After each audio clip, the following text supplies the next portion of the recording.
مولا کائنات شیر خدا کرم اللہ تعالی وجہ کریم صحابہ کے مجمع میں بیٹھے تھے، یاروں کے بیچ بات ہو رہی تھی۔ اب حضرت علی کی تعلیم سن لیں، حضرت علی کی تعلیمات کیا ہیں۔ بیٹھے تھے، گفتگو چھڑ گئی حضرت علی رضی اللہ تعالیٰ عنہ کی۔ ہر آدمی نے کہا مجھے فلاں چیز پسند ہے، فلاں چیز پسند ہے، فلاں چیز۔ تو پوچھا علی آپ کو کیا پسند ہے؟ تو حضرت علی کہنے لگے 3 چیزیں پسند ہیں۔ کون کون سی؟ فرمایا ایک میرا دل کرتا ہے کہ روزہ گرمی کا ہو۔ حضور فرماتے ہیں تمہیں پتہ چل جائے رمضان میں برکت کیا ہے تو تم کو سارا سال ہی روزے ہونے چاہیے۔ یہ اتنی فضیلت کی بات ہے۔ حضرت علی شیر خدا کہتے ہیں مجھے گرمیوں کا روزہ پسند ہے۔ اور پھر حضرت علی شیر خدا فرماتے ہیں مجھے پسند یہ ہے کہ میں اکیلا کھانا نہ کھاؤں، جب بھی کھاؤں میرے ساتھ کوئی مہمان بیٹھا ہو، یہ میری پسند ہے۔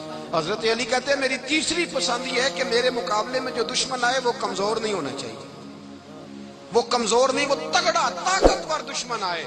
فرماتے ہیں مجھے مزہ تو آئے گا رب کے راستے میں جہاد کرنے۔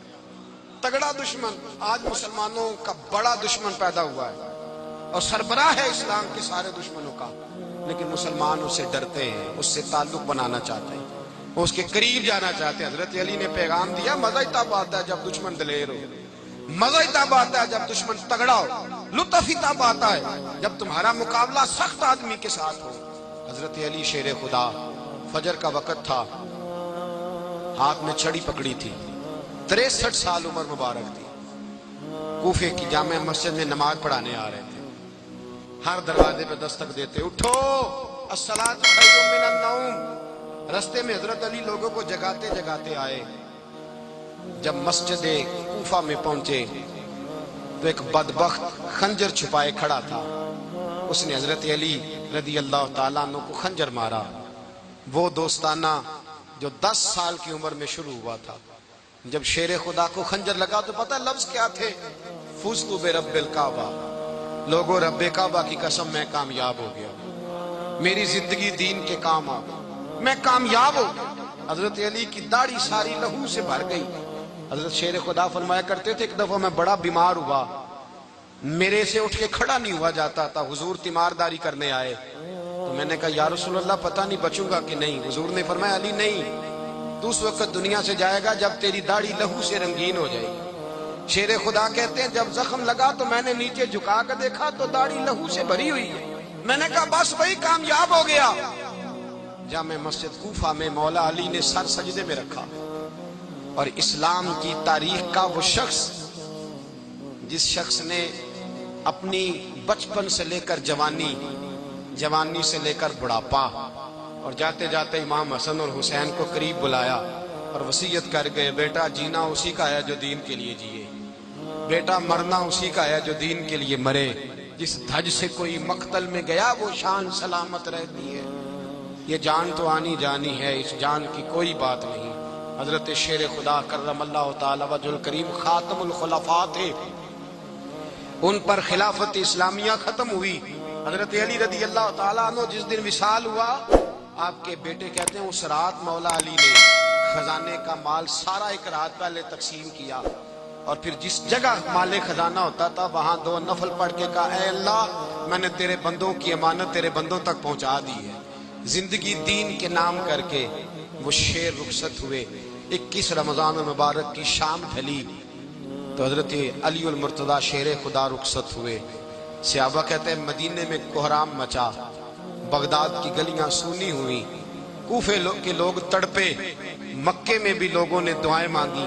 وہ سورج اس انداز میں دنیا سے گیا کہ اس کی روشنی قیامت تک باقی رہے گی، اس کا اجالا قیامت تک چمکتا رہے گا۔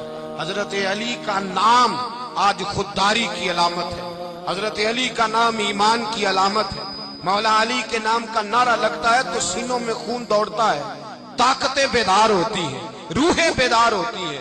حضرت علی کثرت سے نماز پڑھتے، کثرت سے روزے رکھتے، کثرت سے عبادت کرتے۔ حج تو اتنا محبوب تھا، ہر سال حج کرنے جاتے، ہر سال حج کرتے۔ حضرت مولا علی شیر خدا رضی اللہ تعالیٰ عنہ کا عالم یہ تھا کہ باوجود غربت کے، باوجود غریبی کے، گھر میں کوئی شے، اور یہ جان بوجھ کے غربت اختیار کی تھی ورنہ تو مالک تھے کون ہے، باوجود فقر اختیاری کے حضرت علی رضی اللہ تعالیٰ عنہ کے دروازے سے خالی کوئی نہیں جاتا تھا۔ ایک سائل مسجد میں مانگنے آ گیا، مسجد میں مانگنے آ گیا تو حضرت علی نماز پڑھ رہے تھے. ایک طرف حال یہ ہے کہ حضرت علی کو تیر لگ گیا ایک جنگ میں, 2-3 تیر لگ گئے. تو حکیم کہنے لگے حضرت آپ کو درخت کے ساتھ باندھیں گے پھر تیر نکالیں گے ورنہ تو آپ بڑا تڑپیں گے. حضرت علی فرمانے لگے ضرورت ہی کوئی نہیں, جب میں نماز کی نیت باندھوں تو نکال لینا, مجھے پتا بھی نہیں چلے گا. ایک طرف حال یہ ہے ایک طرف, اور دوسری جانب کیا حال ہے. ایک مانگنے والا فقیر مدینے آیا تو صحابہ اپنی اپنی نمازیں پڑھ رہے تھے, حضرت علی بھی نماز میں تھے. نماز میں ہی رب کے بندوں کا خیال آ گیا. حضور کی حدیث میں نے سنائی تھی نا, نبی پاک فرماتے ہیں میں اللہ کی نماز پڑھ رہا ہوتا ہوں پر بوڑھے کا خیال آتا ہے تو نماز چھوٹی کر دیتا ہوں, بیمار کا خیال آتا ہے تو چھوٹی. حضرت علی کہتے ہیں مسجد میں آ کے پکارا تو میں نے سلام بھی پھیرنے کا انتظار نہیں کیا, میرے پاس چاندی کی انگوٹھی تھی, میں نے فوراً اتاری اور نماز کے دوران ہی میں نے اس کی جانب پھینک دی. فرماتے ہیں اس سائل نے جا کے حضور کو بتایا, حضور آج میں مسجد میں گیا ہوں, سب نماز پڑھ رہے تھے, کچھ ملا نہیں. حضور نے فرمایا وہاں علی نہیں تھے؟ حضور تھے. فرمایا پھر کچھ ملا؟ کہا حضور اس نے تو نماز پڑھتے پڑھتے بھی سخاوت کر دی, نماز پڑھتے پڑھتے بھی سخاوت کر دی. مالا والے سخی نہیں ہوندے, کون پیسے والے سخی, میں نہیں دیا کہا, میاں صاحب کہہ رہے ہیں مالا والے سخی نہیں ہوندے. تے سخیاں مال نہیں ہوندا, ایتھے اوتھے دعا جہان نہیں, سخی کنگال نہیں ہوندا. نبی پاک نے فرمایا جس کی جیب میں پیسے ہیں وہ سخی نہیں ہوتا, جس کا دل بڑا ہے وہ سخی ہوتا ہے.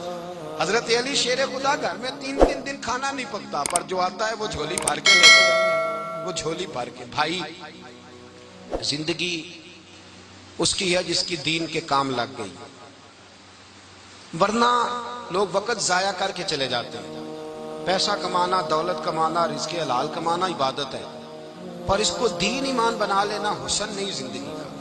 لوگ اپنا آپ ضائع کر دیتے ہیں, اپنا آپ ضائع نہ کریں.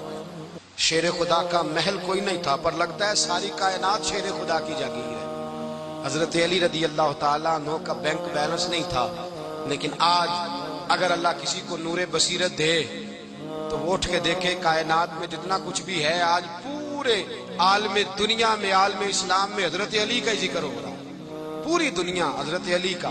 پھر اللہ نے فہم دیا, بصیرت دی, حضرت علی کو اللہ نے علم دیا. بہت بڑے عالم تھے حضرت علی, بہت بڑے. حضرت سیدنا عمر فاروق رضی اللہ تعالیٰ عنہ فرماتے ہیں اگر ہمارے درمیان علی نہ ہوتے ہم ہلاک ہو جاتے. جہاں کوئی مسئلہ بنتا شیر خدا اس مسئلے کو حل کرتے, بلکہ حضور نے فرمایا میں علم کا شہر ہوں, علی اس کا دروازہ ہے. حضرت جبریل امین علیہ السلام آئے انسانی شکل میں, حضرت علی کے سامنے کھڑے ہو کے کہنے لگے علی سنا ہے آپ شہر علم کے دروازے ہیں.